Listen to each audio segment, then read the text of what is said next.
Secretário de Estado de Arte e Cultura apresenta programa principal HAT, assinou no governo constitucional, com o desenvolvimento da indústria criativa, reforçar a organização arte, promoção da identidade cultural, a infraestrutura adequada, o de apoio a Timor-Leste no patrimônio turístico no cultural. Secretário de Estado de Arte e Cultura, Jorge Soares Cristóvão, apresenta programa Hiragné, venir a ser orador, e Seminário Nacional Rotópico, diversifica a arte e cultura, sai patrimônio turístico e a Timor-Leste, onde atrai turista estrangeiro. Nebe, organiza-se a Associação EDBA e a Salão Unita, sábado fim de semana, né? Governante na afirma, no dar membro do governo tutela e o Ministério da Juventude e Desporto, arte e cultura, nebe ia que na atu promove, desenvolve no reforça a área arte e cultura, no é secretário de Estado arte e cultura e o programa principal mecanismo de desenvolvimento e criatividade, arte no patrimônio cultural, então o governo se serviço mútuo, o grupo jovem, Fundação Nossa Associação Cira, ou reforça a iniciativa Grupo Cira. Além de né, se reforça a organização arte contemporânea no cultura tradicional, leu-se capacitação da associação, sangar no Fundação Cira, e que se uma promoção da identidade cultural e a nível nacional, no internacional, no NESEAC apresenta uma Timor-Leste e Itália, além de haruka jovem artista para residência arte e França, Portugal, Indonésia, no Itália. Anudar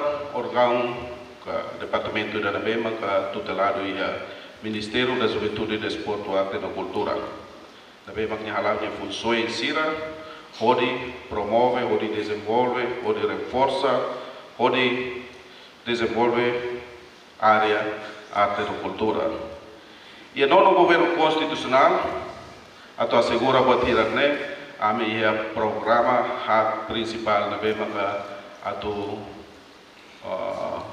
programa principal na bema onde hamoso ato não é bele hamoso e tem atividade de para implementação programa roto na bema que promove, preserva, reforça, no identifica e tem patrimônio nacional.